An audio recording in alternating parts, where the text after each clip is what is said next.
Hello friends, welcome to my YouTube channel Cherry Aspirants. तो आज की वीडियो में हम कंटेम्प्रेरी इंडिया एंड एजुकेशन जो है पेपर 2 बीएड का फर्स्ट ईयर का उससे रिलेटेड क्वेश्चंस को देखने वाले हैं। 4-5 साल पीछे का क्वेश्चंस हम लोग देखेंगे। पहला हम लोग 16-18 सेशन का क्वेश्चंस देखते हैं कि क्या क्या पूछा गया है। मैं आपको बता दूं कि सिर्फ क्वेश्चन पेपर को रीड कर लेने से मतलब क्वेश्चन पेपर जो 4-5 साल का है उसको अच्छे से सॉल्व कर लेने से आपके काफ़ी अच्छे मार्क्स गेन हो सकते हैं। ठीक है, तो क्वेश्चन नंबर 1 क्या कहता है? सारे के क्वेश्चंस बराबर होते हैं, उसके मान 16 नंबर का एक क्वेश्चन होता है। टोटल नंबर ऑफ क्वेश्चन 8 में से आपको 5 बनाना पड़ता है। ठीक है, 8 में से 5। तो चलिए शुरू करते हैं। क्वेश्चन नंबर 1 है आपका, शिक्षा के कौन कौन से कार्य हैं वर्णन करें। फिर है क्वेश्चन नंबर 2 है आपका, नीचे आते हैं।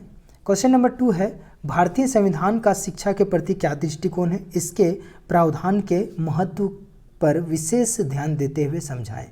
तो ये हो गया क्वेश्चन नंबर 2। ठीक है, क्वेश्चन नंबर 3 है, माध्यमिक शिक्षा आयोग की कब और क्यों नियुक्ति हुई। ठीक है, याद रखना, माध्यमिक शिक्षा आयोग, मुदालियर आयोग, कोठारी आयोग और राम मूर्ति समिति, ये सब अच्छे से पढ़ लेना। ये क्वेश्चंस आते ही हैं, ये कंपलसरी है, लगभग आता ही है। ठीक है, तो मिड डे मील ये सब देखते हैं। फिर क्वेश्चन नंबर 4 क्या है, आचार्य राममूर्ति। देखिए मैंने बोला और यहाँ पर आ ही गया, ये मैं अपना पर्सनल अनुभव से बता रहा हूँ आपको। आचार्य राममूर्ति समिति की रिपोर्ट की कुछ सिफारिशों का संक्षेप में बताइए। क्वेश्चन नंबर 5 है, संवैधानिक प्रक्रिया के साथ मध्याह्न भोजन कार्यक्रम के सिद्धांतों की विवेचना करें। मिड डे मील के बारे में है।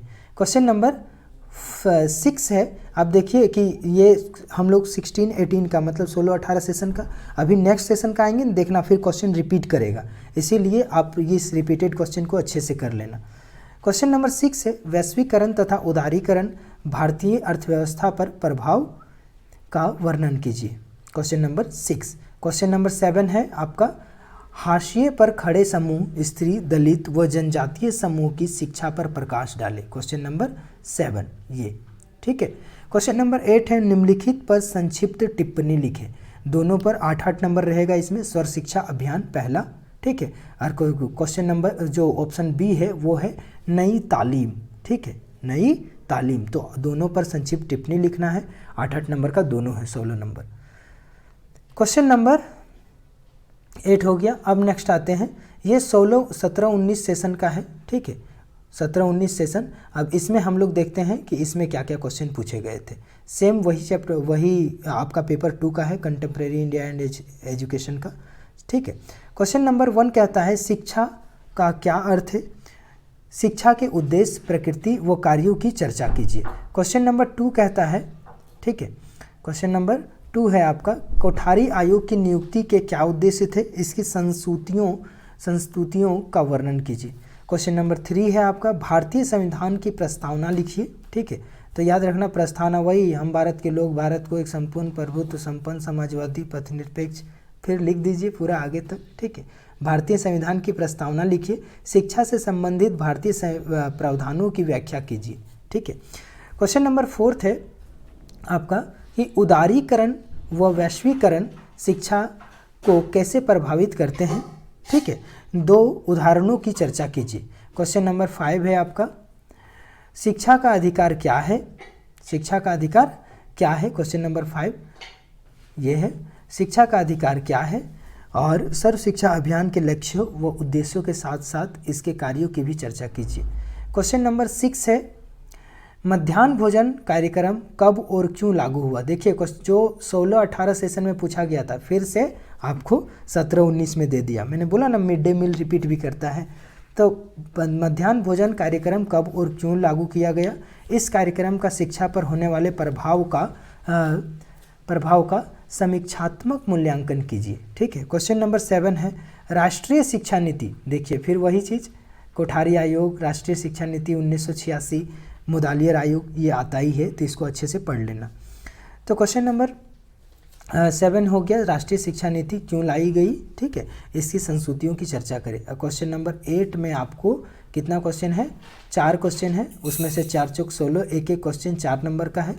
ठीक है। संक्षिप्त टिप्पणी लिखना है, निम्नलिखित पर संक्षिप्त टिप्पणी लिखे। इसमें ध्यान से पढ़ ले, आपको कभी कभी बोल देगा इनमें से 4 पर लिखे, कभी कभी बोलेगा इनमें से 5 पर लिखे, ठीक है, या 4 पर लिखे, 3 पर लिखे, और ऑप्शंस में बहुत सारे रहेंगे। तो यहाँ चारों पर लिखने बोला है, जो जो ऑप्शन है आपका ABCD वो सब पर लिखना है। अब आते हैं सेशन 18-20 पर। थोड़ा सा ये PDF उलट गया है, सीधा नहीं है, कोई बात नहीं, इसमें बस एक ही क्वेश्चन के लिए ऐसा है। तो क्वेश्चन नंबर 1 है, शिक्षा से आप क्या समझते हैं, और शिक्षा के क्षेत्र व कार्यों की विवेचना कीजिए। ठीक है, वही कंटेम्प्रेरी इंडिया एंड एजुकेशन का ही है। ठीक है, यहाँ पर देखिए आपको लिखा हुआ है। क्वेश्चन नंबर 2 है, शिक्षा से संबंधित भारतीय संविधान प्रावधानों की विवेचना कीजिए। ठीक है, क्वेश्चन नंबर 3 में अब आते हैं। क्वेश्चन नंबर 3 है, शिक्षा में गुणात्मक सुधार हेतु नई शिक्षा नीति 1986 की प्रमुख संशोधितों का उल्लेख कीजिए। देखिए फिर से वही नई शिक्षा नीति 1986 आ गया ना, फिर से जो 17-19 में पूछा हुआ था वो 18-20 में आ गया फिर से। क्वेश्चन नंबर 4 है, बुनियादी शिक्षा क्या है। ठीक है, वर्तमान परिस्थितियों में इसकी प्रासंगिकता की विवेचना कीजिए। क्वेश्चन नंबर 5 है, अल्पसंख्यक, दलित और महिलाओं के शिक्षा से वंचित समूह का वर्णन कीजिए। क्वेश्चन नंबर 6 है, प्राथमिक शिक्षा के सार्वभौमिकीकरण के लिए चलाए जा रहे विभिन्न कार्यक्रमों का वर्णन कीजिए। ये क्वेश्चन नंबर 6 था।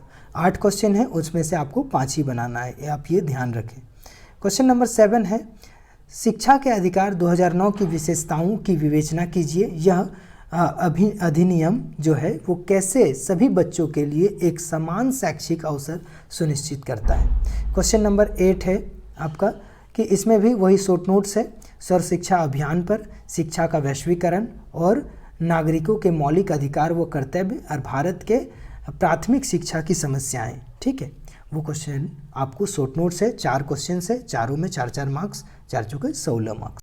अब स्टार्ट करते हैं सेशन 19-21 की तरफ आगे बढ़ते हैं। तो 19-21 में क्या क्या पूछा गया था पेपर 2 में, तो चलिए फिर से देखते हैं। शिक्षा के उद्देश्यों से आप क्या समझते हैं, भारतीय जीवन की घटनाओं का उदाहरण देकर वर्णन कीजिए। ठीक है, ये क्वेश्चन नंबर 1 है। क्वेश्चन नंबर 2 क्या पूछा कि भारत के संविधान के अनुसार शिक्षा के केंद्र व राज्य सरकारों की क्या भूमिका है, स्पष्ट कीजिए। मतलब शिक्षा को लेकर राज्य सरकार और केंद्र सरकार की क्या भूमिका है, क्या क्या करते हैं, उसके बारे में आपको लिखना है। क्वेश्चन नंबर 3 है, सर्व शिक्षा अभियान से आप क्या समझते हैं। देखिए फिर से वही आ गया, सर्व शिक्षा अभियान से आप क्या समझते हैं। स्वतंत्र भारत में सर्व शिक्षा अभियान की क्या आवश्यकता है। 3 बार रिपीट किया, चारों साल में ये लगभग रिपीट कर रहे हैं। ठीक है, क्वेश्चन नंबर 4 में कि एक आदर्श नागरिक के गुण कौन कौन से हैं, भारतीय संविधान की प्रस्तावना में कौन कौन से 3 प्रकार के न्याय की व्यवस्था की गई है, उसमें किसी एक को स्पष्ट कीजिए। Question number 4। क्वेश्चन नंबर 5 है, संविधान के मूल्यों को परिभाषित कीजिए। संवैधानिक मूल्य में शिक्षा की भूमिका की समीक्षा कीजिए। Question number 5।